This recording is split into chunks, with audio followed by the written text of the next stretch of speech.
Now you know. All right, everybody. Welcome to Project Herpetoculture podcast. This is episode 27. I'm your host, Roy Arthur Blodgett, joined as always by the handsome and charismatic Philip Leitz of Airds Only. And we've got an awesome guest today I'm excited to introduce. But before we do that, we've got some brief housekeeping.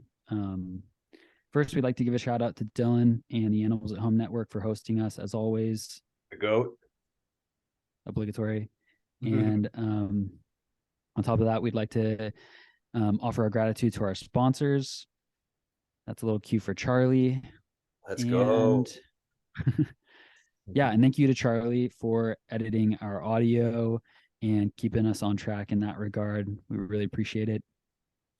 And with all that out of the way, I'd like to introduce our guest, Jeremy Thompson of the Kinixys Cooperative. Welcome, Jeremy. Thanks for having me, guys. Of course. Our pleasure. Yeah, we've been really looking forward to this. We've had a few weeks of build up to think about this conversation, and I know Phil and I are both pretty eager to get into it. Phil, do you want to lead off with the first question? Yeah, absolutely, man. So Jeremy, the first question is just going to be kind of like a softball one, but it's one we like to ask everybody because, we'll probably stop asking this question as soon as it's repeat guests, right? Like the next time you're on the show, because hopefully you'll do more than one with us. But the question is, how did herpetoculture start for you? Like, what's your herpetological origin story? So it starts at a young age. My dad was into herps when he was young, and so I grew up not around a collection, but around the interest in going field herping. So I went field herping with my dad most evenings. We were out all the time, and I say with my dad, also with my brother. And so, it's an interest that I had that stimulus kind of pushed along. And aside from the field herping, it was an introduction to a small mom and pop reptile store called Gala's Reptiles in Sarasota, Florida. That was absolutely fantastic. Even to this day, I'd say it was the best one I had been in. She did an awesome job. It was Benita Gala. So it's all her fault. I tell her that all the time. I still keep in touch with her. She's closed her store by now and she's retired. But whenever we touch base, I always say, just remember, it's your fault. Wow. So Benita Gala, field herping, with my dad and brother, and it's all uphill from there. Yeah. So, so actually this will play into one of the other questions that I had, which was, who were some of your early influences in herpetoculture? And even if you could also cite influences in your life that maybe weren't directly involved in herpetoculture themselves. And so maybe to piggyback on that question, I'd like to ask more about Benita. Like what was it about her shop that set it apart in your mind from other places? Everything was captive born in her shop, which you don't often see. Most of it was produced locally. So the first king snakes, the first Florida king snakes I ever owned, we had seen them field herping, but I had never collected any. The first ones I had ever owned came from her shop, and I was able to touch base with the guys who produced them. So It was just a unique place. I've shared before, but she had rope, like braided rope with hanging pothos baskets all through her shop, and some prehensile tailed skinks lived in the lattice of her shop. It's things like that. The way she set it up, they were all clean. I first went in there saying I want a bearded dragon, and I saw a veiled chameleon, and I was like, whoa, that is really neat. That's actually what I want. And I went back in a couple of different days. I was sure that I wanted this veiled chameleon, and she said, put a deposit down on it.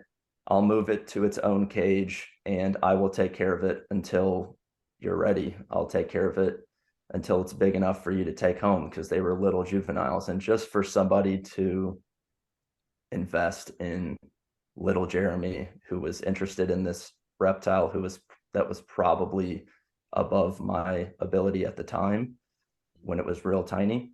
She just said, when you're ready, let me know and you can take it home. So she just super sweet lady, really knowledgeable. The shop was immaculate, and yeah, I just loved being there. Wow. That's really Really cool. refreshing take. Yeah, absolutely. Yeah, you don't really hear that. I feel like so many of my experiences of reptile shops when I was younger was one of annoyance. Like they were always annoyed. I actually have memory. So I know that you spent some time in Colorado, right? Like you lived out here for a little while. Um, Yes, how long were do you how long were you here? 3 years while my wife did her master's. Okay. When you were here, was Reptilian Haven still a thing, or was it a little after that?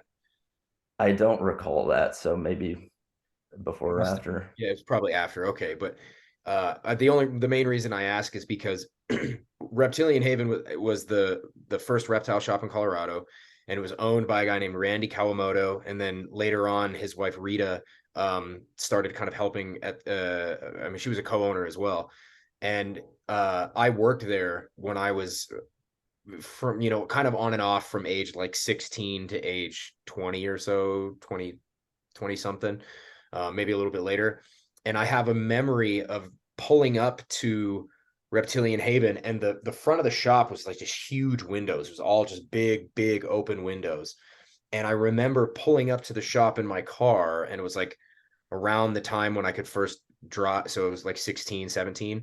And I remember seeing the two guys who were at the counter, one of whom is a friend of mine now. So it's actually funny to think about this, but we didn't know each other at the time. But him and the other guy turned around.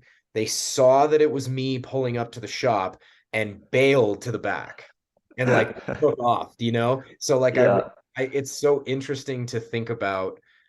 There were people with that orientation towards the people coming into the shop, but then you have this amazing lady in Florida who's just out there like supporting kids and telling them to go after it and like, hey, I'll help you out and you should do this. And that's a beautiful thing to have in your life. I'm actually a little bit jealous.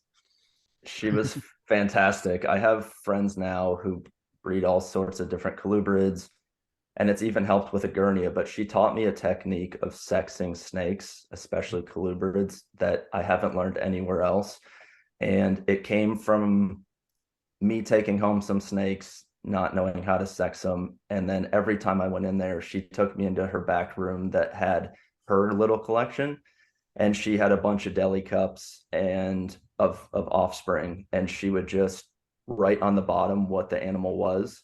And she would just hand me deli cups and force me to, not force, but she allowed me or helped me. And it's like I was sexing all these young snakes, and then I could see whether I was right or wrong. So people ask me all the time, folks brought snakes to Daytona for me to sex and help them out with. And I just shared, like, I learned this when I was really young, and I learned because I spent so much time over and over and over and over again sexing little colubrids that now I feel super comfortable that, you're not probing the animal, you're not averting the hemipene, and it's just a technique that Benita had shared. So I think it's nothing I've learned anywhere else, and I'll definitely pass it along because she passed it along to me. Wow, that's really cool. Yeah. Man, what a nice that's an amazing person to have in your life, man. That's really, Mhm. really cool. And it's even cooler that you're still in touch with her. Yeah. That's like a whole nother level of like mentorship and like kindness and friendship. That's really, really badass. Um, Mhm. so when did what so we talked a little bit about how you kind of got interested in herps in the first place, but when did tortoises come into your life? And then specifically when did Kinixys come into your life? So tortoises were early, like 2010, 2011. I had a massive snake collection that I built from age like 7 or 8 until I went to college. When I was around 18. And when I went to college, I sold off that collection because I actually went out to the University of Denver, so I was far away. So I moved on from that collection, and after college, like towards the end of college, I started building a tortoise and turtle collection.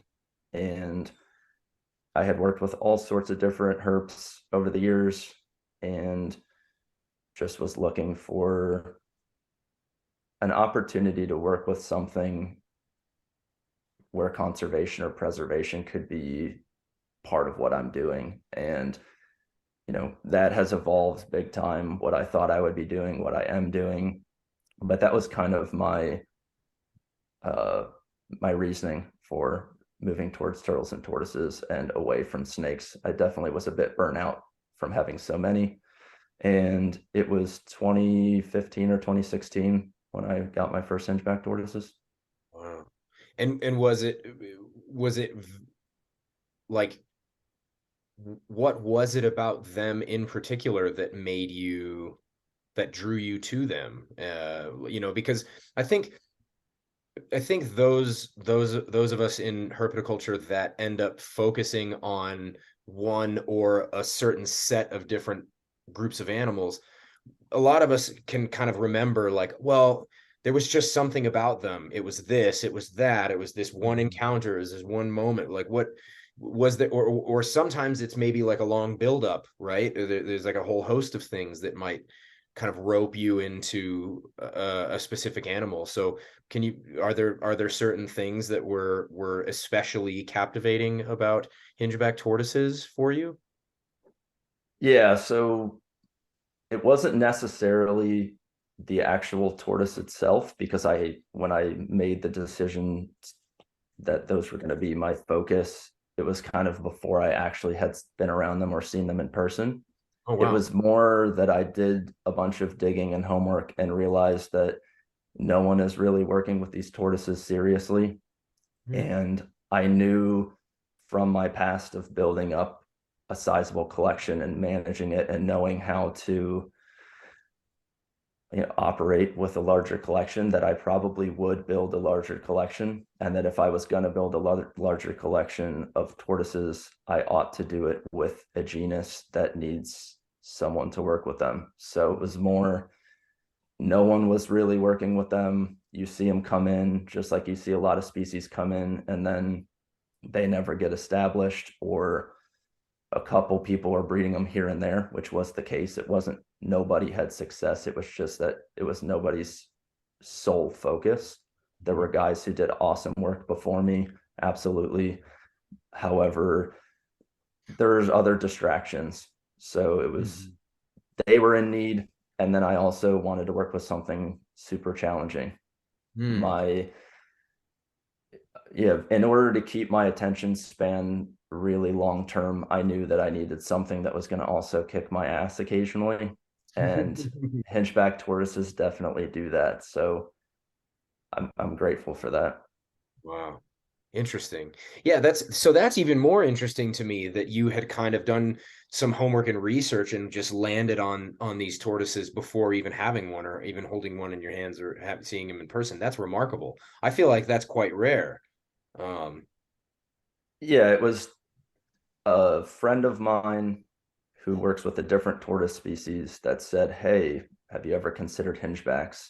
And that got me down the rabbit hole. I found the main couple guys who work with those and started pestering those people. And they were probably the people that would have seen me coming at the pet shop and been like, "Oh my gosh, not again." But I pestered them. David Mifsud was super sweet, kind of took me under his wing and is still a great friend. And he's one of those kind of foundational hingeback gurus in the US. And he helped me kind of get going. So, yeah. That's great. It seems like it's an interesting thing to have that kind of forethought and kind of resolve in approaching working with a species. And I feel like that only seems possible when you've already arrived at the point of like, okay, I'm committed. I'm a herpetoculturist, you know. Yeah. And then it seems like that once you've made that commitment, there's you know, the next question that follows is like, okay, so where do I fit in?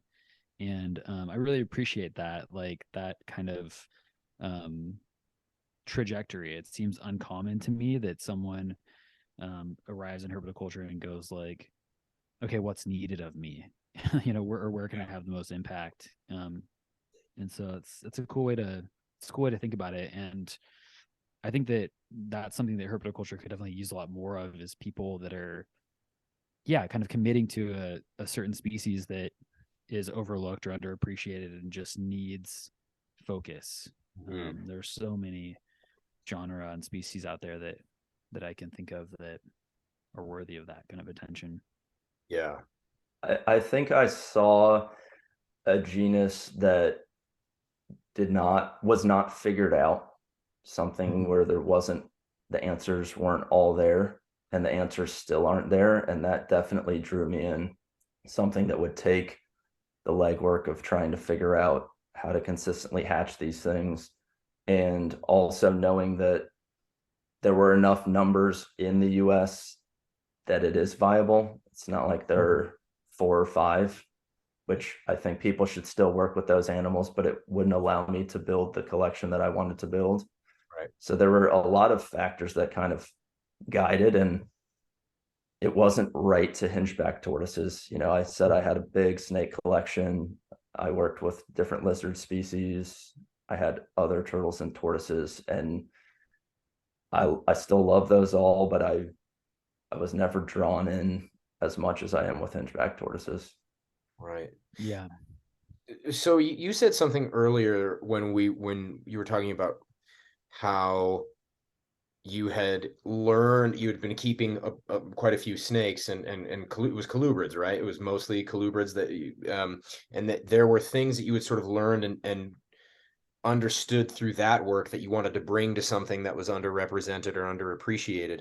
Can you talk a little bit about some of those things that you feel like you learned that you could bring to Kinixys? Because in some ways I feel like a lot of the work that you're doing has been one of the people that set some example for what I want to do with Uromastyx.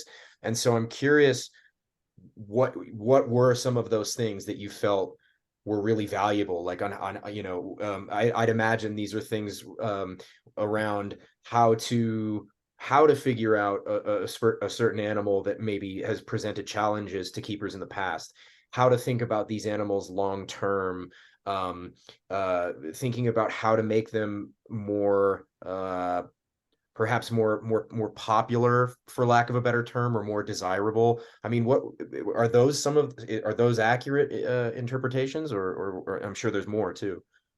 Yeah, and it's something that I honestly haven't thought about a ton before you asked. It's a great question. It's everything from how to set up a facility that not only works for the animals but works for the keeper. I think I've visited a lot of facilities, and some are amazing for the animals, and I couldn't imagine myself as a keeper either maneuvering around the facility or wanting to be in it for a long period of time. So there's things that matter to me as far as a facility goes that I definitely learned at a young age. And then things like small things like you can overwork a female. I don't know if that's the best way to say it, but you can overdo it, right? You're going for production. You're trying to get these guys going, and you never think about when you get in, or I didn't think about when I got in, that you can definitely overdo it. And not that many people, I think, really talk about that. It's more just produce as many as you can while they're around. So coming into working with turtles and tortoises, especially hingebacks, they're long-lived animals. They should be super long-lived animals in captivity. I'm talking well over 50 years. And if you're going to work with them, it's, making sure that you don't overdo it. It's great to have good seasons. It's great to have good production. But I think you also need to be aware that there's the other side to that. So I learned some of that. Yeah, there's a bunch of small things that I think, and some of it is just the lesson of kind of learning from the inverse, the things that you really didn't like about how you were doing it. And you're like, man, I don't want to get myself in that position. I don't ever want to have, that many animals again, or, I didn't like X, Y, or Z, so I'm going to change that. So I think it's just a slow evolution more than it is, necessarily a direct line, but there's a bunch of different things that I think I pull from those early days. What were some of you said, what was it? Setting up a facility that works for the keepers and for the animals and the keeper.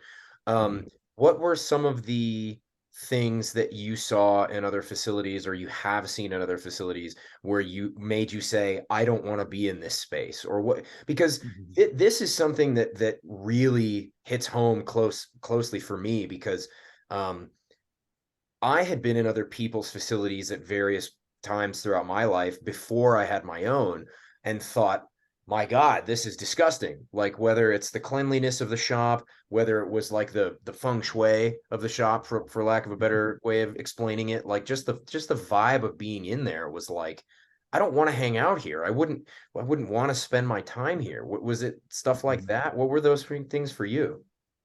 Absolutely. And you say the feng shui, it's totally true. Or like just the vibe of being in there, or like my need for things to be nice and neat and organized and in nice rows and the same size enclosures, and they finish at the same height.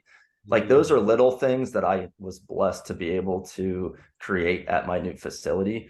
But there are things definitely about other facilities that you just don't want to be in there, or it's super cluttered. There's 8 million different size tubs and they're all different colors, and the animals are living in sometimes not great conditions. So it's providing what the animals need.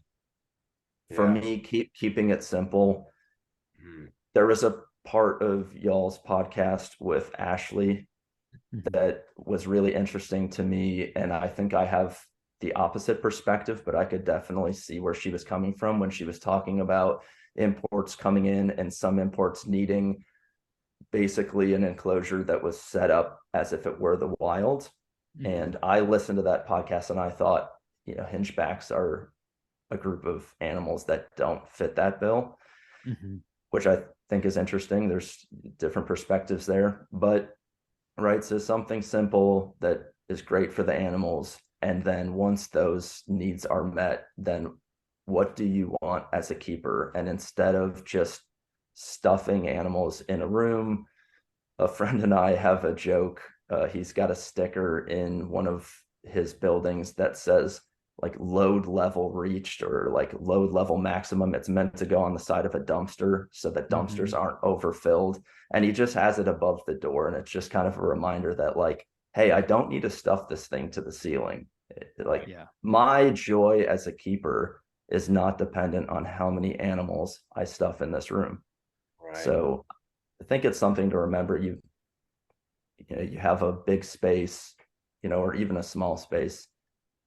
I definitely in my past would have been like, oh my gosh, 14-foot walls, sweet. Let's figure out how to utilize all of it. And now I'm like, I will not get on a ladder. I did that in Colorado because I had a much smaller space. And when I came down here, I said, whatever it is, if I can't, I'm short. If I can't see in it, that animal is not, I don't want that enclosure. So it's all those things. It's, I have my logo in the center, and so many people that have seen it say like, that's such a waste of space. Yeah. And just not it's not my mentality to have as much in there as possible.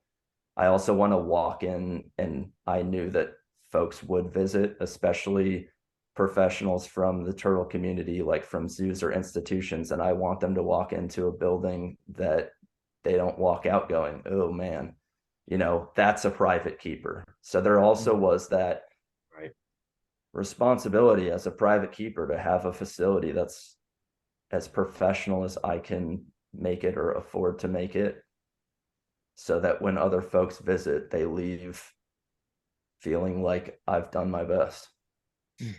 Man, there's so much in there that resonated with me as well. I mean, I feel like when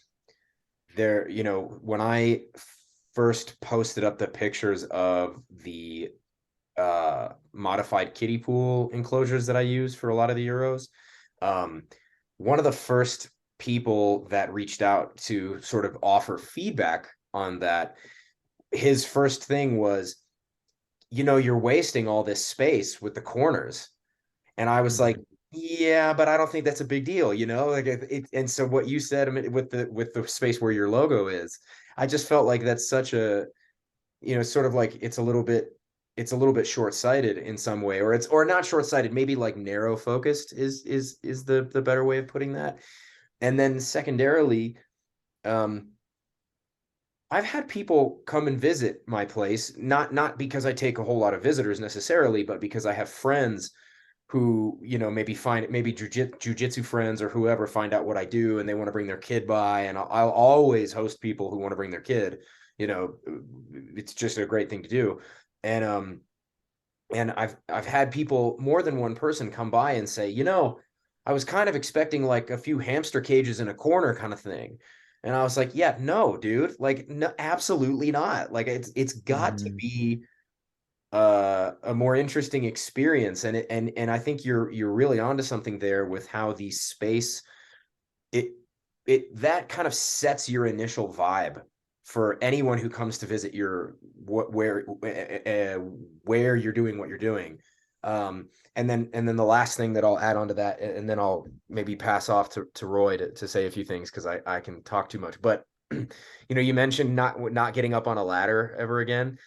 So when I was operating out of my family's basement, I had these 2 rows of cages, and so the bottom level cages were much, much longer, and then the upper level cages were a little shorter. So the bottom cages would jut out like 2 or 3 feet from the upper enclosures.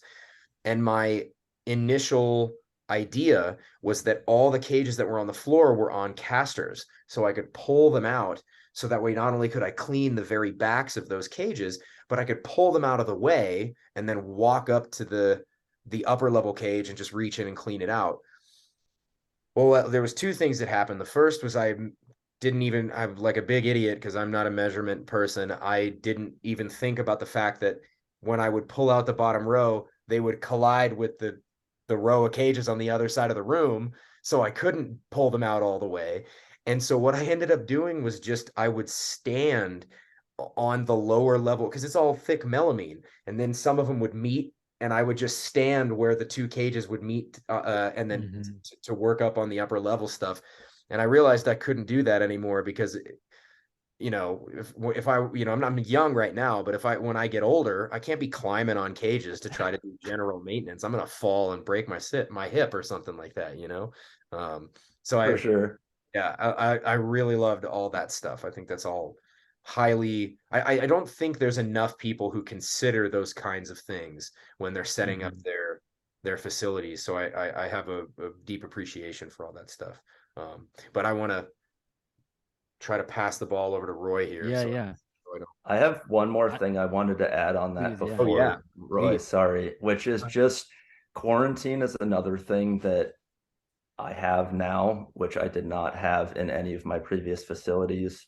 And that is massive, especially when you're working with some wild caught animals. So having a quarantine space, if anyone's building out a reptile room or thinking about a facility, absolutely make space for a quarantine space, and don't let the quarantine space just turn into another reptile room. Yeah. Yeah.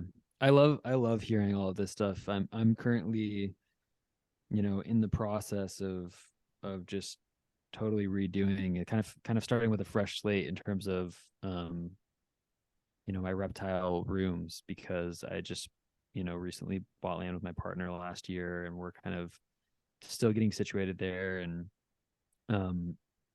my approach is basically going to be to have separate small outbuildings for the different regions, essentially, that I'm of reptiles that I'm working with, and also a separate small quarantine outbuilding. But I'm constantly, because because I'm in that process now, I'm constantly thinking about, like, well, if I have the creative control, how do I want my little rooms to feel, and how do I want them to look? And I think that so often, reptile rooms have like, there's definitely like a kind of aesthetic, pleasure to like just like a clean, simple aesthetic. But I also feel like um, they could be more beautiful a lot of the time too, and I'm excited to try and make, beautiful vivariums that are, the actual vivarium itself is nicely constructed and nice to look at, and not just like a variation on a PVC box, provided those have a lot of utility. But that's a tangent. And one thing though that I really hear in what you're speaking to is just like this kind of reiteration of valuing quality over quantity. And this is something that you and I have touched on before, just in private messages, in correspondence in the past, about how that can relate to working with wild caught herps and imports, and how so often what you see with people, taking on a new project of a wild caught thing is just bringing in a whole bunch of them at once and trying to establish a large group or a large volume at once. And you had posted, speaking to the utility of just like one here, a couple there, a couple here. And I'm curious if you could speak a little bit to that, and what are the benefits that you perceive in that approach versus the get them all at once. Yeah. Again, back to another one of your podcasts that you guys did with Philippe de Vaugelet, he spoke on, I think it was from the few many, and I absolutely love that. And it's something that I was like, yes, absolutely. I totally concur. And as far as hingebacks go, they're exported and imported in large numbers. When they hit the United States, it's usually big groups. The imports have slowed down massively since Mozambique has closed. That's where Kinixys specci came out of historically. And then West Africa, so Ghana and Togo, we're getting way, way less than we used to. And that's Kinixys homiana and Kinixys erosa. So most of the imports were large numbers. The animals came in really poor condition. And I think as keepers, we have the opportunity to either take in 50 from a shipment, or we have the opportunity to take in 5 from a shipment. And the mentality of a lot of folks is, well, if I take in 50 and I kind of sort of neglect them, I feed them, and maybe 5 will survive. And my mentality and the mentality of the other folks in the Kinixys working group, which is kind of like a group collective of folks all working with Hingeback tortoises, is if you just take in 5 and you follow this protocol, chances are you'll still have 5. So instead of taking in 50 or even 10, we've all, and I say we've all, I'm talking about the folks who work with hingebacks, most of us have taken in big groups. And the last big group that was made available to myself and some other folks in 2020, myself and one close friend had the opportunity. It was 50 animals, and it was from a new country. So it was from Kenya, and those hadn't come in yet. They were supposed to be specci, and that's a long story. They ended up not being specci, but the nugget there is that it was 50 and we committed to the 50, but we found 5 other people to help us. So it was 7 of us total who split up those 50 and, worked hard to make that happen and do best by those animals. Cause it's hard not to, I've spent some time in the field with hingeback tortoises in the wild, and it's hard not to see those imports and know they've been walking around just fine in their native range for how many years. We plucked them, and I don't want to necessarily go down, like, I don't see it as super negative that we do bring them into captivity knowing the threats they have in the wild, but it definitely does hit me that this tortoise was just fine before we decided to collect it and export it and put it through hell. And we really do owe it to that tortoise to do our best to try and keep it around. And those tortoises, in my eyes, the wild caught ones, have, I don't know if you want to call it a duty, it's probably the wrong word, but they have a purpose. And that is, once they're already here, to me, their purpose is definitely staying alive, living a great life, but producing F1 offspring, producing captive born, so that they don't just get brought here to do nothing. At least there's a little bit of a, even if it's the bigger purpose is, little Jeremy in 50 years is able to work with a hingeback tortoise because folks now gave a crap about this wild caught animal and produced offspring. Even if that is the highest we reach, we're never doing preservation or conservation, but we just keep them around in the hobby because they were brought in, and we ought to do that. That's my mentality when it comes to the wild caught stuff and the opportunities that we have as keepers to see the stuff coming in and take them a little more seriously than just they're $25, let's get 50. Maybe I'll have a couple around. And then honestly, when you put that lower level of focus, you're not going to end up producing anything. You'll probably end up moving on from that animal. It doesn't hold a significant enough buy-in from the keeper to go long term, I don't think. That's all really, really well said. And I feel like I have observed that as well, just in my own experience, particularly with the Polychris, which we touched on before. But you mentioned the kind of the protocol that you and the Kinixys working group have put together, and I'm curious if you could kind of summarize that to some extent for us here. I'm curious. Before, actually, if you don't mind, Roy, Go ahead. Both. There's a few things that I really want to. I would love to hear about the protocol that you guys have put together. I definitely want to talk more about preservation versus conservation. But if you guys are okay with it, I wondered if you wouldn't mind entertaining me on this just for a second, because you said something just a moment ago, Jeremy, where you were talking about how you said you don't necessarily think it's necessarily like a wrong or a negative for them to be brought into captivity. And I think this might be worth talking about for just a few minutes before we get into those other topics. Because, and I want to maybe give a little brief preamble here before I throw this back to you guys for your thoughts and feedback, because I want it from both of you on this. I've seen something to the effect in other within herpetoculture, and I think that this is a positive thing, by the way, where people will share sort of infographics or make posts that sort of talk about like a set of virtues around with a way to think about keeping. And I think these are good tenets, right? So we have this idea that, the animals didn't ask to be taken out of the wild and brought into captivity. We should give them freedom. I've seen many people share this particular infographic and meme where it says something to the effect of freedom from hunger, freedom from thirst, freedom from temperature extremes, freedom from, et cetera, et cetera, et cetera. Right. The 5 freedoms. That's right. That's right. And again, I'm not at all trying to suggest that that's wrong-headed or not useful. But I think it's worth noting that they didn't ask to be born into the wild either. And the wild does not guarantee them those freedoms at all.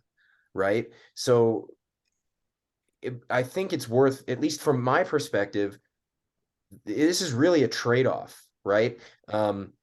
I used to think about this when I would go to collect certain lizards from the wild, like collared lizards and things like this, when I would keep those. And I would think, okay, yeah, maybe you're not in the wild anymore, but you're going to get free food for the rest of your life. You're never going to have to worry about extreme weather. You're never going to have to worry about predators. You're going to get mates if and when you want them to some degree. Like it's not a complete, it's not as if they've been brought from this Eden into some sort of weird like expulsion from the garden, right? And I don't mean to use biblical metaphors. It's just sort of the first thing that's coming to my mind for some reason. So I don't know. This is just something I wanted to maybe just mess around with and see what your thoughts were, Jeremy, and then also yours, Roy, afterwards. If you guys are okay with it. Absolutely. It's another good point or good topic to bring up. Like I said, I don't see it as an inherent negative. And I say that I'm just as happy seeing hingebacks in the wild as I am seeing them hatch out. That is my personal, not even perspective, but that's just how I feel, right? When I see them in the wild, I'm super excited. You get that adrenaline rush. It's not, you don't go out and know that you're going to find a hingeback tortoise. They're super hard to find. They're super secretive, even in heavy populations. So I get that same joy or a similar joy from seeing them in the wild and seeing them kind of do their thing. But I'm also not naive to the fact that they live in a super harsh environment for the most case. I went to South Africa and every single piece of land is fenced. Most of it is fenced electric to the ground, right? So they're keeping in, most of them are game ranches where people come to either see or shoot stuff. And I drove myself and a friend, and then on the second trip, myself and a researcher drove all over South Africa. It is all claimed. Almost all of the land is claimed. It's all fenced. A tortoise population that might have mixed naturally was divided by fencing. They have serious drought there. And I'm using South Africa because I've been there, but hingeback tortoises are all throughout Africa as well as Madagascar. They're in one spot in Madagascar, but they're all throughout mainland Africa, and most of it is pretty rough. And for me as a keeper, there's a balance in my keeping between, I want it to simulate the wild, but I also know that if I'm truly simulating the wild, most of this stuff is not going to survive. It's certainly not going to breed. So there's a balance there. And I think all of what we're talking about really comes down to not necessarily an innate right or wrong, but more of like a philosophical, how does the human that's perceiving it perceive it? It's like, I will have a different view on it than you do. And yeah, I definitely don't poo-poo the folks who are trying to give their animals, make sure that the animals keeping follows those 5 tenets that you listed. However, I don't know, just some experience in the wild. It's a mix of joy and guilt and stress and excitement and drive and hope and all these things that are worked into the life of a herpetoculturist and someone who's keeping and trying to breed these animals and keep them around. You have the juxtaposition of so many different things.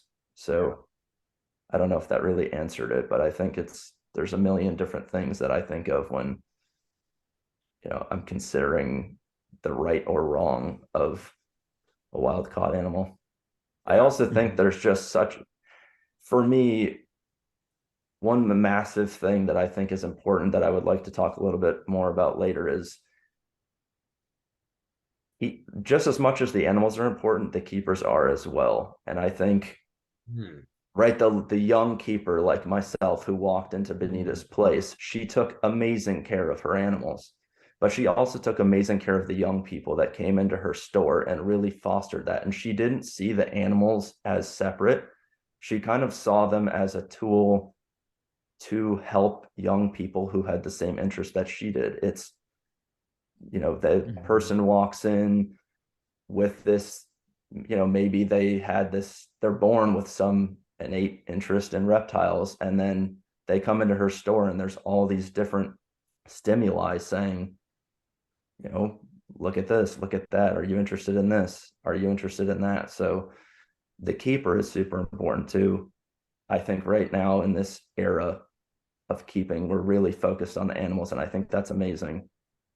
But I think we also need to be focused on the young people that aren't, any of us who might have different motives for different reasons. We're thinking about all these big ideas, and some of us are focused on how can we make money doing this, or others are focused on, whatever. The young people don't necessarily have those big ideas. They're just interested in the lizard or the snake. So that, what we have in captivity started in the wild. And, there are, I would say, definitely, I'm a proponent of people keeping captive born hingebacks. However, I realized that the way that they got there was a wild caught at some point, and that goes for every species we keep. So yeah, don't villainize the wild caughts. They're necessary to some extent. And yeah, remember the young keeper who is not thinking about all these things that we are. Man, brilliant. I really love that. There's a lot of good stuff said there. Before I maybe say more or ask more, Roy, can I ask your thoughts on the same topic? Yeah. So, yeah, I appreciate just the nuance that's already been brought to this topic. I think that we just need more of that in general. But I definitely feel I'm a proponent of the 5 freedoms for sure. Sure. I think it's a good thing. Yeah, no, and I am also, I know you're not saying that it isn't. Just to be clear, I know you're not saying that it isn't.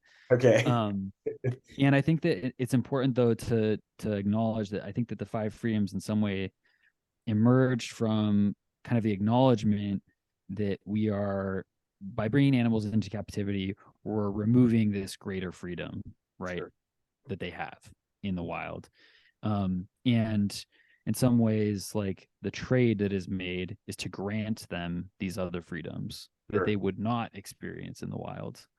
And I think it's interesting too to consider that, like, these animals, they come from harsh environments often, and nature is harsh in many ways. However, these animals they're also the beneficiary of millions of years of evolution to exist within these environments, and that doesn't necessarily apply to captivity. It's an entirely different set of pressures and stressors that they then have to adapt to, which I think is just, it's different.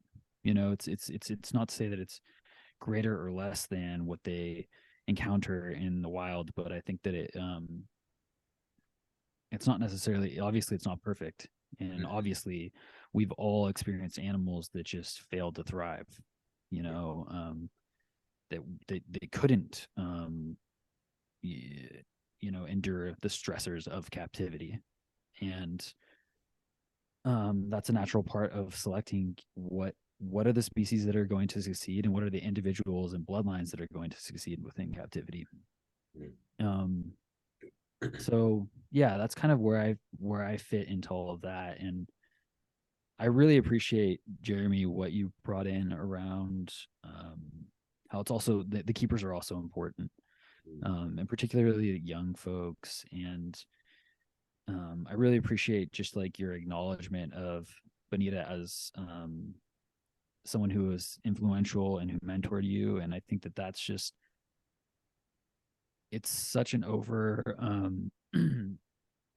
it's such an underutilized potential within herpetoculture. I think the potential for mentorship, and at the same time, there is a lot of it that's happening. But I think that generally as a community, we could do more in that regard. And I hope that, we can all play a role in that. And I see us all already doing that in our own ways, but there is something that has to do with, like, in my mind, there's something about like the directionality of these things Like you spoke about how right now herpetoculture is really focused on the direction of the reptiles, and that's a good thing. And there's a lot of good emerging from that. But I think that what's important is that there should be interplay, right? These things, there's this directionality should be shifting, and there should be growth in all these respects. And I think that ultimately that directionality should also lead back to wild herpetofauna. You know, that we should at some point, you know, there's a kind of maturity, I think, that can come from recognizing as a community that is so passionate about herpetofauna within herpetoculture that we can actually play a role in benefiting wild herpetofauna. And obviously that fits right in with, you know, what you're advocating for, Jeremy, and all of that, you know, that we need, obviously they come from the wild. We need that. We need bloodlines. We need diversity to come in. However, can we do that in a way that's responsible? And can we also do that in a way that ultimately, like, the offspring of those animals can somehow support, whether through education or funding, you know, the continued existence of these animals where they come from. I think that, yeah, I don't know. That's a bit of a jumbled mess. I'm a little bit, I love off that tonight, but no, that was great. I thought that was really, really good. I didn't mean to derail sort of the directionality of the conversation, but that was just something I've been thinking about a lot, and I don't know, what's that term, like iconoclast or iconoclastic? Like I think I tend to lean heavily towards that kind of orientation towards a lot of things lately, where if I see something that's going sort of like, you know, trending for, you know, or, you know, for the most part, I tend to have a reaction where I'm like, well, hang on a minute. I kind of just want to like see if I can poke any holes in it. And not because I'm trying to be annoying or I'm trying to troll anybody, but because I think out loud. Like I don't do a lot of internal processing. A lot of the way I problem solve and generate new ideas and work my way through complexities in my own work is to kind of just verbalize it. It's just easier for, I don't know why. I'm sure a lot of people are like that, you know? And that was something that just felt like right now it's just it's such a major trend, this you know, this drive towards, let's, like, naturalistic keeping is the best way and you must do, you know, this set of things. And I agree with a lot of those tenets. Like I really do, but I don't want to let the fact that I agree with them prevent me from thinking critically about it, I guess. And so that's sort of why I wanted to bring that up for with sure. I think, yeah, I really appreciate that. And I think that that's important, to be consistently exercising critical thinking, you know, in all of these respects. And I think that, like, I really like that you just brought in like the naturalistic thing. And obviously, that's how I keep. I love, you know, and part of that also is aesthetic preferences. Like, Sure. I want it to look like a little chunk of, you know, whatever microhabitat that species is utilizing, because I'm a natural history geek and I love to think about them in the wild and blah blah blah blah blah, right? However, at the same time, and I was just talking about this with our friend Michael Brown, shout out to Michael, about how, you know, and I think we've referenced this in the past, like when you're going out herping, it's like artificial cover is king. You know? You know, and it's because there's utility to that surface area to volume ratio. And the herps know it, and they don't care that it's not a natural rock. You know, I know a lot of rattlesnake hibernacula around here that are old, crumbling concrete foundations of old derelict structures, and the rattlesnakes do not care that it's not natural stone. And so I think that there's a way in which, like, we can offer and this is your wheelhouse, Phil. There's a utility sometimes Yeah. to offering a slate tile instead of go. a stone, Yeah. because it can actually improve the reptile's capacity to do what it's evolved to do. Yep. So anyway, this might Roy, be. Oh, sorry. Yeah. Go ahead. I was just going to ask Roy a quick question, which is, yeah. when I'm hearing you talk about your preference for keeping and the naturalistic stuff, Mm-hmm. I'm thinking about my own keeping, and I feel like I landed on a genus of tortoise and then sorted out, okay, this is how it needs to be kept. Do you feel like Mm-hmm. you sorted out, this is how I want to keep, and then figured out what species can I keep this way, or no? A great question. That's a really good question. Yes. I think that's probably this is how I want to keep, and these are species that I think can be kept well in that way, is definitely part of it. I think also part of it is just being shallow and having, again, aesthetic sensibilities around, like, I like what the species looks like, or I like that it often is actually, for me, like, I like the niche that this animal occupies. Mm-hmm. And I like diversity in and how it's expressed in nature. I love that. I work with Xenodon. I think I've talked about this in the past, which are these, you know, uh, shovel snouted sandworm snakes, and then I have the complete other end of the spectrum with the sulphureus, which are these huge, lanky, muscular, arboreal colubrids, and I love that both of these things exist on the same planet at the same time, and that's inspiring to me. So um, I don't know if that answers the question, but I think that um, a lot of it for me has to do with the niche, that the species occupies, and how that triggers some sort of positive feedback in my brain. Sweet. Yeah. So I think this is a great segue, Jeremy, into the question that Roy asked before I broke us off, which is, what are some of the protocols that you and the other folks in the Kinixys cooperative have sort of agreed upon and developed to bring wild-caught Kinixys into captivity successfully? Because I think that's a great area where that what we were just talking about might overlap, where you know, what makes them thrive best in captivity might not resemble naturalistic keeping in any way. It might, but it might not, at least not in the ways that we might intuitively think. Is that sound about right to you in any way? Yeah, so I'm happy to share a video after this podcast airs that Tyler Brooks and I pulled together. I was filming him, and we kind of both were the brainchild of how we pulled it together, but it was him showing what our quarantine protocol is.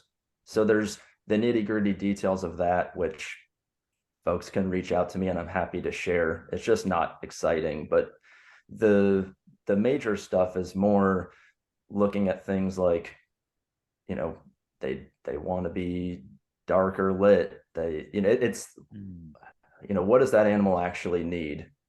And the things we all agree upon, they need to be indoors. Hingeback tortoises just do not, across the country, 99.9%. You'll always have the one person that's like, well, I've had this outside for 20 years. And then, a gentleman in California had a pair of Homiana that's now with a friend of mine. And he, we were surprised they were outside and still alive. And he was like, they're doing great outside. They had never reproduced for him. And he started with 21 animals and he had 2 remaining. So yes, they've been around outside in California for a long time, and that's amazing. And now they are reproducing. We have captive born from those animals, but they don't do well outside. So many institutions, people who have way more experience, way more resources than me, have put Hingeback tortoises individually housed and in groups outside across all species. and they have failed. I'm talking 0 still alive. So they should be indoors. They can tolerate some outdoors. Sure, you can make that argument, but they really need to be indoors to thrive. Why? I don't have that answer. I really don't. I don't know what about outdoor keeping. It's just a sensitive genus. They are sensitive when they're wild caught. There's definitely a stigma around them that Hingeback tortoises are just going to die on you. That comes from the wild caught animals. That comes from them being outside, and that comes from them being kept in groups. Captive born are so rock solid, hardy, bulletproof as any sulcata tortoise baby or redfoot tortoise baby, as long as your husbandry is solid. So it's things like keeping them indoors, keeping them individually. In my opinion, that's not necessarily something we all agree, but I think it is shifting that direction. For the most part, it's something I stole from Ralph Till, who was breeding Egyptian tortoises. Everyone was doing it in groups and getting okay production. He was like, instead of slamming $1 million into my building, I'm going to have a really nice facility with like 10 adults. The tortoises are teeny tiny. They're like 4-inch adult tortoises. And I went there and was like, wow, you could fit 100 in here and you only have 10. And you're producing 30 or 40 a year, which is insane compared to what people were producing. Out of 10 animals, you're hatching that many. And they were individually housed. Those animals aren't living with the stresses that, the ones that are put in groups are living in. These animals are not communal in the wild. There are certainly herps. I also work with a Gurnia on a small scale and prehensile-tailed Skinks carusia on a small scale. That's completely different baby. So speaking to the animals that live in the wild on their own solitarily, and they cross paths and they breed and they go their separate ways. If males find each other, they're going to fight and, beat each other up and go their separate ways. So keep them inside, keep them individually, and the rest is fairly up for debate. Although I have my own protocols that I pass along to people who ask. Yeah. It seems like, sorry. I was just gonna say, it seems like there's some species that just, especially vigilant or sensitive species, that seem to really benefit from some insulation. Finger mastics. Sorry. that benefit from, especially in that quarantine period, is some sensory deprivation, some reduction of stimulus. And I don't think it's good for, a species to necessarily live in that prolonged, forever, but it should stay in that. But I do think that with some, there's definitely a benefit to that, at least initially. On that, I wonder if that fits with Kinixys. It totally does. And the other thing right on that topic that comes to mind is, yes, it's reducing too many stimuli. And I totally agree with you. It's not something I've really thought of. The inverse is what I kind of thought, which was too much of that, right? So if you house them in groups, they must just be overstimulated. Exactly. Maybe their brains are overstimulated because the males get lazier. They're not, it's like they have the animals around. There's a pecking order. There's a hierarchy with an animal that's not used to having that, to where I have people reach out who keep Connexus in groups and are asking about fertility and production and all that sort of stuff, or reproduction. And my males are excited when they see a female. Females are getting introduced to their enclosure, and the males are like, hell yeah, this is awesome. The males are put together for combat, which I think, Phil, you do that with your Euros, and a lot of people are like put off by that. I think they don't want the animals to hurt each other. And that's a part where I'm like, this is very natural. This is needed. It gets the males testosterone boosted, or whatever it does scientifically to get those males like ready to rock. And I see better fertility production, better quality of life for those animals. So it's better for the animals and it's better for the keeper for different reasons. And I've been following your protocol with my Kinixys because they've been with me a few months now. And I got it, so it's a group of 7. And initially we thought it was going to be 3 males and 4 females, or something along those lines. Turns out it's 2 males and 5 females. And it was I experienced exactly what you're saying. At first when they got here, I had them in one group, or in one really big tub, because the guy who I got them from had housed them all together, and he'd gotten some production out of them over the years, but not a lot lately. And they were all in good form and everything, but I really wanted to follow your protocol. So I split them all out individually. And when I did so, at least for a little while, their stools firmed up quite a bit.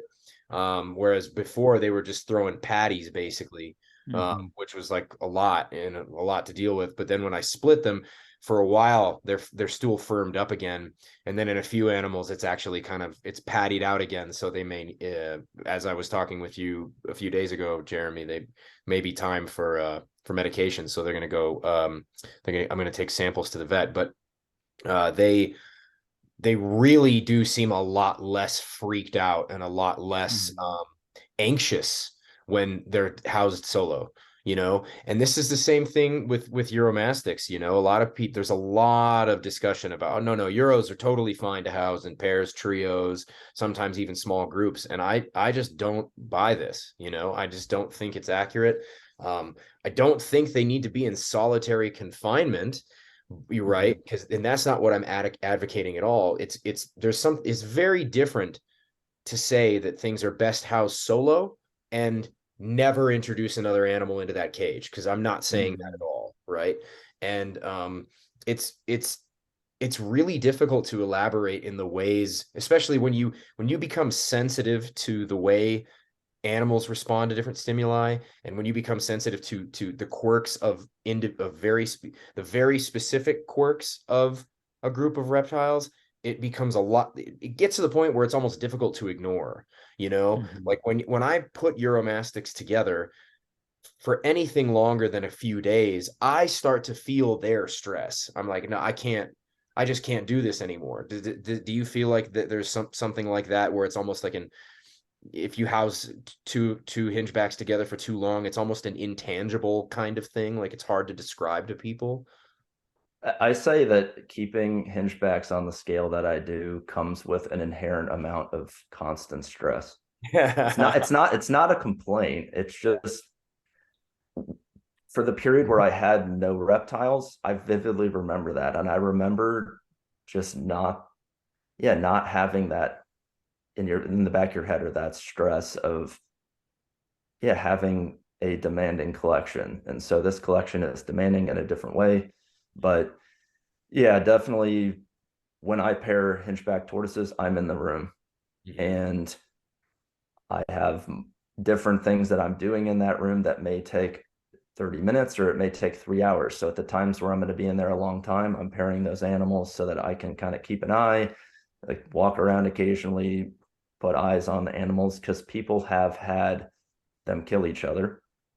So people who keep them individually put them together and then just forget about them, or one animal's just super aggressive. I have a pair of spec eye that are like the nastiest pair ever. And I think as somebody who keeps things individually, you kind of start to see the hierarchy within a population in your room. So I'm not going to put the alpha male with a female that's, compared to the other females, really low on the totem pole, because he's going to absolutely just beat her up. And the beauty of a hingeback tortoise, for the hingeback tortoise, is, right, they can close their carapace, they can close their shell. And so if the female does not want to be bred, she's going to close up, and there's nothing the male can do. He's going to be biting at her front legs that are tucked in and be ramming her and all excited. But if he's too aggressive and she doesn't match that, that's a problem. So it's not like, I don't know, like veiled chameleons that I kept and bred, where the male just does his thing and the females kind of, they're unreceptive females, but for the most part, it's like the male just goes and does his thing and kind of forces himself on the female. The hingebacks, there's some level of them needing to be receptive in order for that pairing to work. So, this discussion, I think, stems around the stipulations dictated by captivity, the size of the enclosures that we can give them, right? Uromastyx, if you had a 40 by 30 building and you had a couple uromastyx running the entire building, we wouldn't be having this conversation. But by the nature of captivity, obviously we can't do that. Like, we can't do that and keep the species around or the genus around in herpetoculture. Like, you need to be able to keep them in these smaller enclosures. And so, an 8-foot trough might fit a family of Gidgee skinks just fine. Yeah. But an 8-foot trough fits a Connexus, because, if you were gonna, again, if I turn my 40 by 30 foot building into one giant enclosure, I could have a couple and feel good that they could get away from each other and go in different burrows and have sight barriers and all that stuff. But for a tortoise that's, 8 to 13 inches, depending on the species, I can't provide big enough enclosures to keep them together. Yeah, absolutely. Great stuff, man. I love all of this. I want to ask, so I feel like almost impatient because I have so many things I want to ask. There's two topics I want to touch on, and just for the sake of me not forgetting, I kind of want to ask both questions at the same time, even though they're not exactly related. But the first is I know you talked a little bit about this on Dylan's show, the Animals at Home podcast, but can you elaborate a little bit on your distinction between conservation and preservation with regard to herpetoculture? Because I think this is it's an important topic. It's one that I kind of fell victim to claiming the conservation title years and years ago, and it was totally ignorant of me. And so I'm would like to hear your thoughts on this.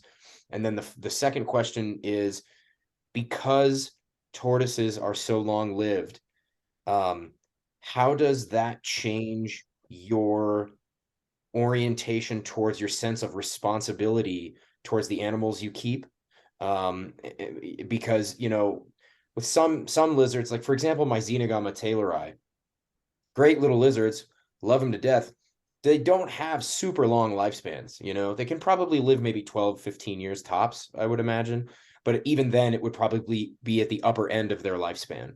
But with something that's going to live 50 plus, how do you think about that in the way that it changes how you have to plan long term? Because conceivably, I don't know exactly how old you are, Jeremy, but I get the sense that all three of us are roughly the same age.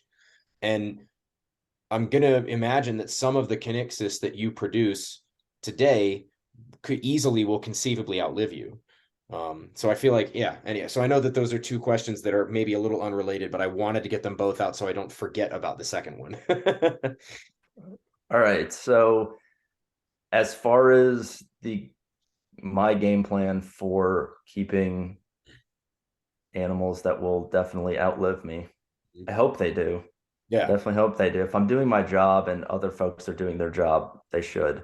So I have touched base with, I have groups of basically 5 species. I have a 6th, but I have just one. So we're focused on 5 species, or I am. And then I also have the lizard projects, the lizard groups that I'm interested in.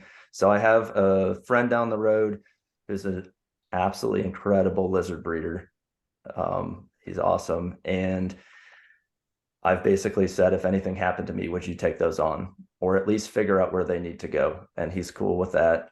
I have spoken to 5 different hingeback keepers about the 5 different species. And basically those 5 people are in charge if anything were to happen to me, or if, those animals outlive me. Obviously, if they go before me, I need to find somebody else. But I do have, plans in place where I don't expect one person to absorb my entire collection. It would be overwhelming, I think.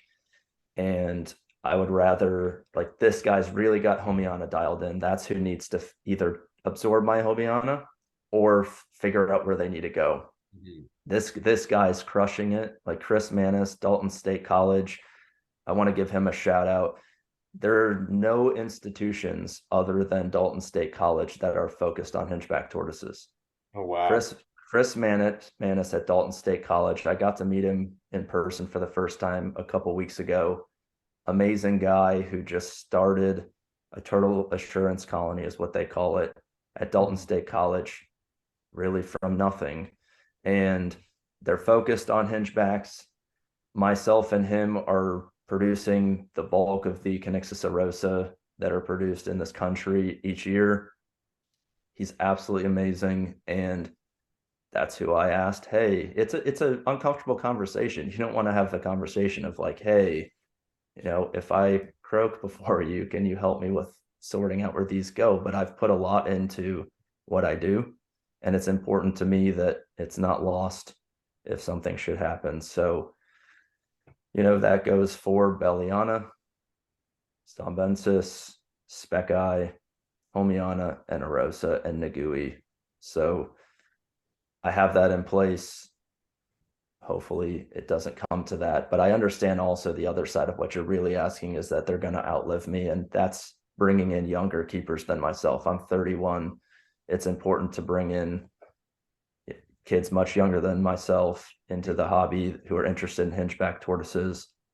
And, at one point you mentioned maybe from my previous days, I was able to pull in the realization that I need some sort of storefront or face or marketing or social media or something to bring awareness to what I'm doing. And I think that is important. That's not the part I like, but it's important because otherwise, it's easy for a kid to just see people sharing other species and they're not learning about hingeback tortoises too. So it's not even in their scope of possibility. Mm-hmm. So that's kind of the long answer to that. Right. And then as far as conservation versus preservation goes, before I answer that, I'm long-winded, but before I answer that, it's conservation or preservation do not have to be in your vocabulary for what you're doing to be fantastic and a contribution to herpetoculture. I think that's important. It kind of goes back to like the keeper being important, which actually came from a fish mentor of mine, of all things, a mentor in Godiads or, live bearing fish. And it's just that those are easy words. It's kind of like the list that you gave. They're absolutely amazing things. They're important. They're important to me. They're two of the three things I'm focused on: preservation and conservation. And I donate to conservation. I don't feel that I'm doing any conservation at all. Mm-hmm. So they're important to me.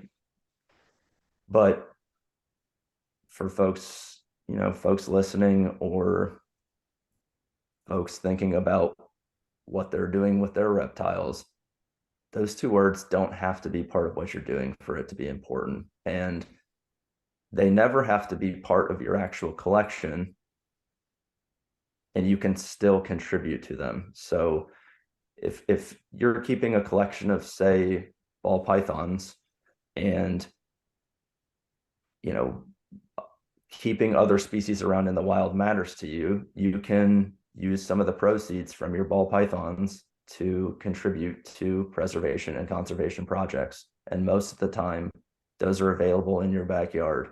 That's something I didn't realize. And I always try and say whenever I'm on, a podcast, that it's right in your backyard. You don't have to go to South Africa or Australia or wherever to go contribute to those sorts of things. So whether you are building a group of animals that has preservation or conservation value or not, you can still contribute to those things. Mhm. As far as the differences, for me, it is conservation is keeping them around in the wild, and preservation is keeping them around in captivity or in herpetoculture. So there's motivation to preserve hingeback tortoises in captivity. Otherwise, they're not going to be around for, like I said, little Jeremy or little Phil or little Roy down the road. Mhm. And that Mhm. matters to me. So that's the preservation motivation for myself. So it's a strive towards that. I don't think I ever really reached that, but it's pushing in that direction. As far as conservation goes, the closest I've come to that is meeting an awesome researcher, a German researcher, Flora Elo, who does work in South Africa. And I've said before, I don't think she'd call herself a conservationist. She's a researcher, but we cannot conserve the things that we don't know more about. So to me, she's doing conservation work and she's doing really important work. And so are other folks who are studying alligator snappers in my backyard or what have you. It's all important. Those folks are doing the conservation, and I can use proceeds from animal sales, or I can, do a run of shirts or something, which I've done before, and donate that. And the community is waiting for those opportunities. I've heard Dylan share at the Animals at Home podcast, Animals at Home network, that it's a kind of a story of him reaching out to the organization that he donates to and them kind of being like, I don't know if I want to be affiliated with the private sector, and him just really pushing, saying, no, the private sector really cares and the private sector can really move the needle if you allow them to. And he's moving the needle there. Other folks are doing the same with other projects, but the private sector can really make a dent. I think some of the best keepers in the world are in the private sector, and not necessarily all in the United States. I look to Europe for many examples. I think they're personally, I think they're a step ahead of us in many regards. Yeah. Yeah. Couldn't agree more. That was an excellent breakdown. I appreciate that quite a bit. Really well So, said. yeah, very well said indeed. So I think this is a good time to ask this question too. So I guess it's probably going to be maybe a similar thing where it's two questions maybe lumped together, but they're more related than the last two that I asked. And it basically goes something like this. So, do you have any sort of broad interpretations, perceptions, or critiques of herpetoculture as a whole? Things that you may, things that stand out to you, or some, things that maybe you feel called to to make note of, and then subsequently, how do you think about the future of herpetoculture? And I don't necessarily mean herpetoculture in the next 10 to 20 years, but I mean herpetoculture, through the lens of a tortoise, right? So what the next 100 plus, and part of the reason I ask those two questions together, I mean, I think their relation is obvious, but part of why those two come up for me and why I want to ask you is because I think I don't mean to ask about critiques of herpetoculture broadly in an effort to sort of industry bash. I mean it in a way that, like, I mean it in a constructive criticism kind of way, right? Because I feel like that's what we really need. And then the reason I ask about the future of herpetoculture is because I have often gone on at length on the show about the ways that I think herpetoculture is going to look in 100 years or so, or maybe more. I sometimes it's just a fantasy, whatever. And I'm really curious to hear what other people think, because I don't think I've asked that question to other people in that kind of specificity in the past on the show. So yeah, I'm gonna just cap it there. So as far as critiques go, it's funny to ask it's not funny to ask, but it's funny to ask for critiques, because I think one thing is that there's so much inner critiquing in the industry that I think is a detriment. So I would say my critique of the reptile industry, or one of them, is that we're all after each other, and rarely are we looking for a mentor, or rarely are we like, where are all the Benita Galas? And I don't mean that, I'm fortunate to have her and other great mentors, but they're out there, absolutely. Like, the three of us hopefully are or will be awesome mentors for the next generation. But yeah, there's just so much nastiness. I live in Florida, and I go to the FWC meetings, and I know that the hobby is under fire. And I don't necessarily want to go down that rabbit hole, but it's just a reminder that we all ought to learn from each other, help each other. We all have an interest in reptiles, and that's why we're all at the table. So we should collaborate more, and not hold information from one another if it could help the animal or help the keeper. So that's kind of one critique. And I think, not necessarily critique, but I think we could learn from other industries more than we do. My grandma is a massive fish keeper, loves fish, has always kept various tanks and bred different fish and all that stuff. And so that's in my blood as well. So I'm part of the fish hobby. I know some of the bigger fish keepers or breeders, and there's so much we can learn from them. There's so much we can learn from like aviculture. There's so much we can learn from the other folks who are passionate about different animal groups than us, that we currently aren't. There's so many things we can glean from them, and we ought to. So it's kind of, I don't know, a critique and a challenge really to keepers. Stop inner bickering and also look out to what we have around us. Like, folks have already figured these problems out. Just borrow them and make them work for what you're doing. That's brilliant. Yeah. And then as far as it looks, man, that's a tough question on how I might see it, herpetoculture looking in X amount of years. And I should also say, I want to add, I don't necessarily, like, that could be a little bit open-ended. Like, that could be maybe me asking you to be a little bit of like a Nostradamus, but it could also be like more of, how would you like it? It could also be more of a just a personal fantasy, or like, because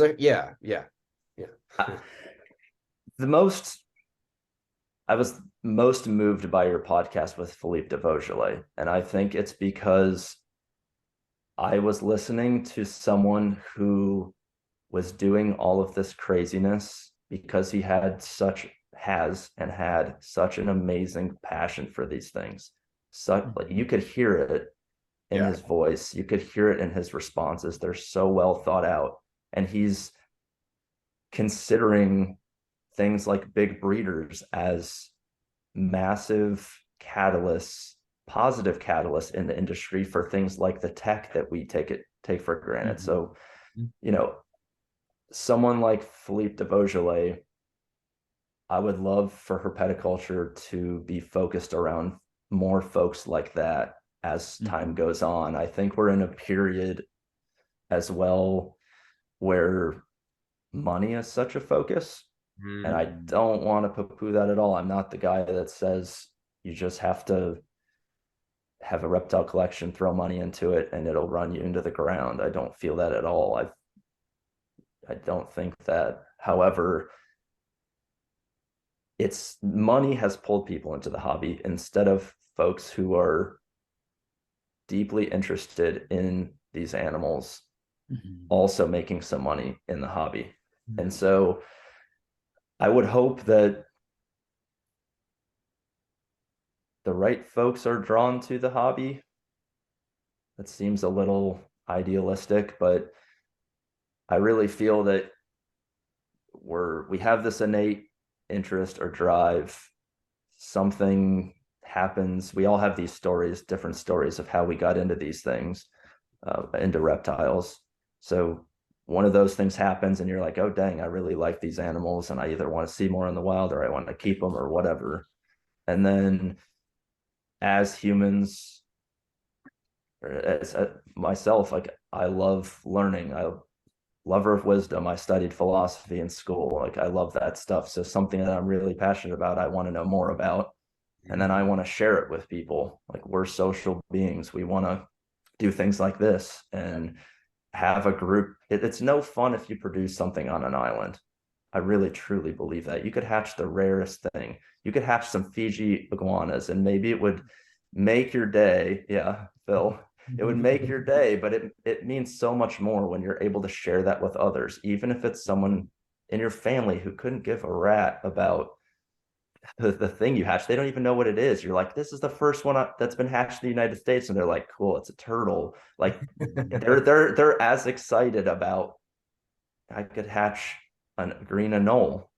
It's just the folks that support you that are like see it as your passion and support your passion. So I would hope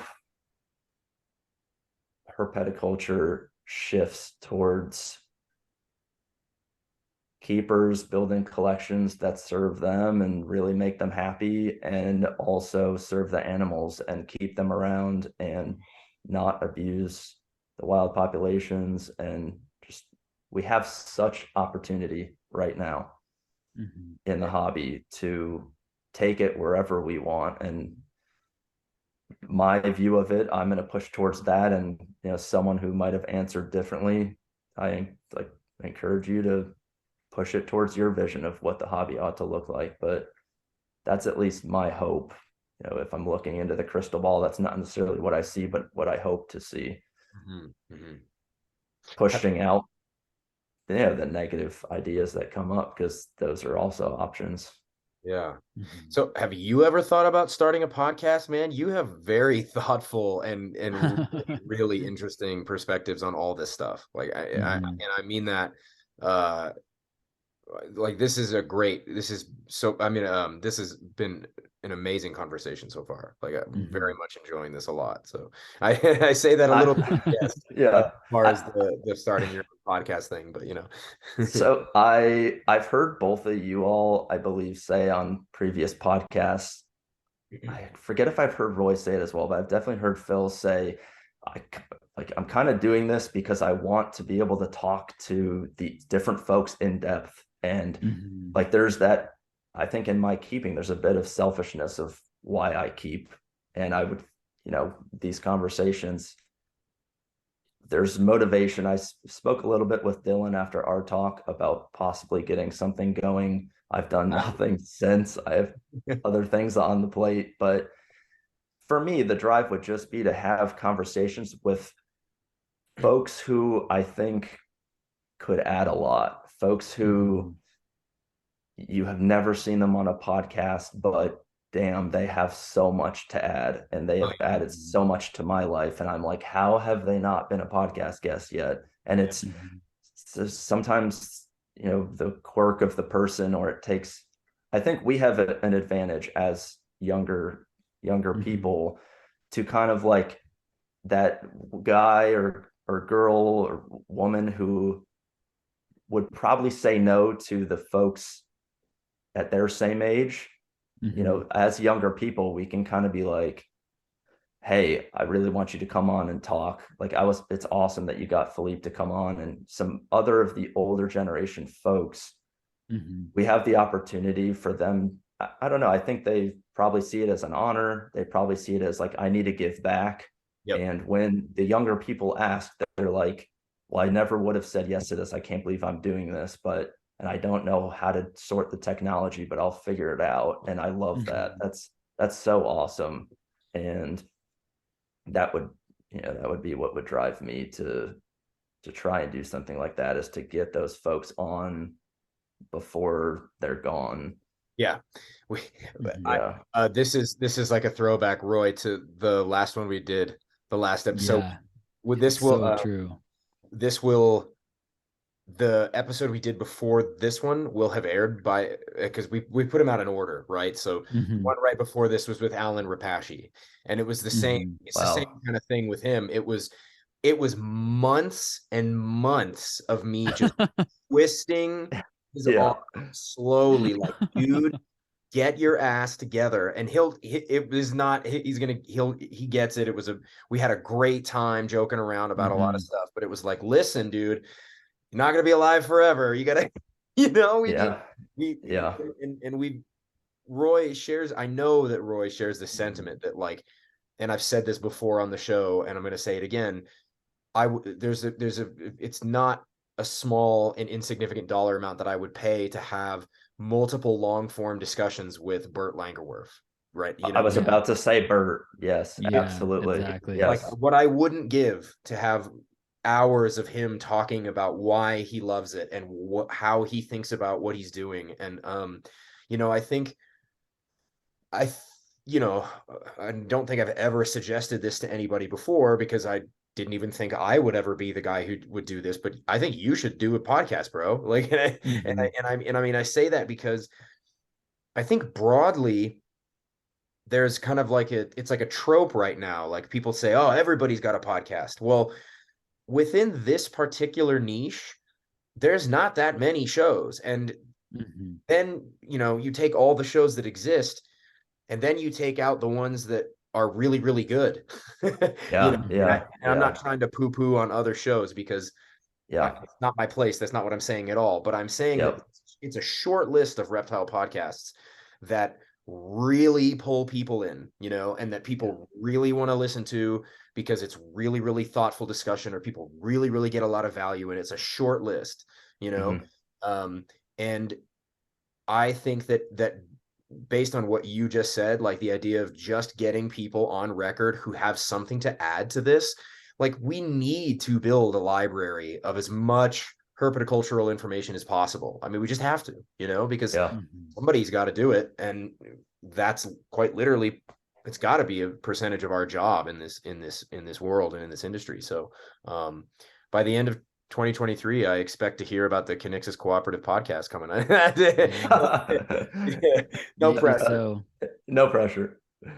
And in Um, the interim, anytime you want to join us, just yeah, come and on in. well, and even Open after, invitation. yes, and even after, please, we want to do more, and because you have, as I said before, you have very thoughtful perspectives, extremely interesting responses, and this is one of the reasons we wanted to have you on, is because you're one of those guys who has a lot to add and a lot to say and a lot of value to bring to the table. So, with all of this in mind, I think we have two remaining two closing questions. But before we do that, I would like to also just make sure I make space for Roy and say, hey, is there more? Because again, I don't want to be that guy who's just like, this is my No, show, man, you know? not at all, man. I'm right there with you. I Great. was it's interesting that you asked about the podcast, because I was sitting there thinking the same thing. I was Oh, like, nice. Cool. Jeremy, you're very well spoken. You have a Yeah. lot of interesting things to say. You should probably think about this. You should probably do it, So dude. I'm glad you beat me to the punch. Good. Yeah, and it's cool that you spoke with Dylan about the same thing. That's extremely interesting. It's so weird how people can all kind of like orbit the same idea, and sort of like independently hit that. That's really weird. Mhm. Okay, so uh the first of the last two questions is what does the future look like for you, for the Kinixys cooperative, Kinixys working group? What's that look like for you? For me, it is continue to focus on the 5 main species that we have here, build the Connexus working group to as many people as we can. It's important to remember that I can't do any of this myself, and I don't say that like conceited or anything like that at all. You cannot do Uromastyx by yourself, and Roy, you can't do your Spilotes by yourself, and all the other things that you work with. Mhm. you have to have other folks who care. There's so many species that one person was the champion for that species, and as soon as they stop, like Burt Langworth, some great example of that, but there's so many others. It's not just Burt. He's the easy one to pull out. But if there's not this community that are all interested, who knows what hingebacks look like if it weren't for even, say, the 5 co-founders of the working group. You know, I said myself, I'm a tiny little fraction of what the working group is doing, and I used myself because I have a bigger collection. Just consider the 5 co-founders. Connexus need to continue to be around in 50 or 100 years, despite or without the 5 of us. And so it's kind of building that community. All 5 of us add something different, which is awesome. It was someone else, it was David Mifsud's idea initially years ago to get a working group together, and it's just now taking off because there's 5 of us who are like driving at it all the time. So it's really building the working group. For me, I'm happy with where the Connexus Cooperative is at. I want to just keep rocking with what I'm doing. It's the Kinixys working group that needs more attention from myself and others to get a private stud book going. The Galapagos Tortoise Alliance is a tortoise organization that is basically the private keepers that keep galops in captivity in the private sector. And they pulled together a stud book. They've offered to coach us on how to get that going. Wow. A gentleman who, and I don't necessarily want to give his name, but a gentleman who's keeping a stud book in the zoo community offered to manage our stud book. Whoa. So yeah, so it's doing things like that, you know, getting our animals all pit tagged so that as they pass around, it's not like, oh, where did that come from? We're all diligently keeping notes and keeping our bloodlines. And sometimes when you send an animal out, they pass hands a couple times. So it's the little things like that, just giving the Kinixys working group more attention and starting important. Yeah. Yeah. Great, man. Okay, wonderful. That's all great, excellent stuff.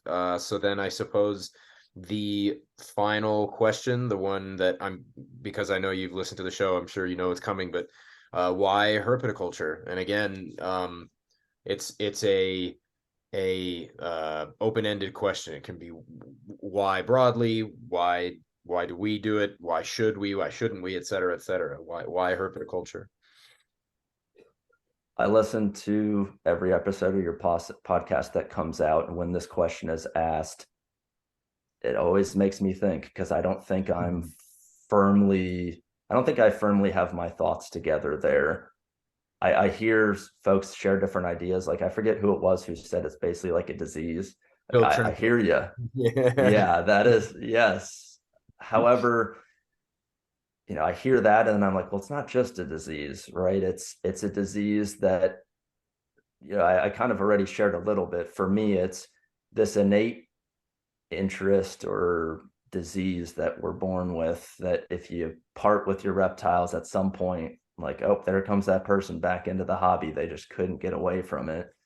So there's that innate, whatever you want to call it. You know, Philippe mentioned the stimulus that, you know, the stimulus that activates that disease. And then there's me having a philosophy background. There's the desire to know more and learn more and figure out problems, the logic and reason side of me of like, this is a problem. Let's figure out how to problem solve this. Let's figure out this genus that folks are struggling with. And then there's we're social beings that want to share and have a bigger community. And that's where the working group comes in. It's the interest that started me at a young age, building to the Kinixys Cooperative, and the working group being the communal aspect to it. So I'm answering the question for me personally. For me personally, it's the innate start, the stimulus, the a lover of wisdom. That's a philosopher. Mhm. And then Mhm. the need to share it with fellow herpetoculturists. So for me, that's why herpetoculture, I think. And it may change. Damn, that's a great answer. That's one of the best ones so far. So then before we hit the stop button on the recording, can you tell folks listening where to find you and your various endeavors? So the Connexus Cooperative, I have a website. It's not amazing, but it's there, and for me, it's a great resource for education. Go there if you want to learn. Many folks who have published about Hingeback tortoises. It's kind of similar to asking the folks older than me, would you want to come on a podcast? It's like, I would love to host your publication, and even though it's from however long ago, it's still something that my generation wants to read. So they allowed me to host their publications on my website, so you can go there and read field research data, husbandry data, all sorts of stuff from experts on Hingeback tortoises. So the KinexysCooperative.com, the Kinexys Cooperative, or the Kinexys Working Group on Facebook or Instagram.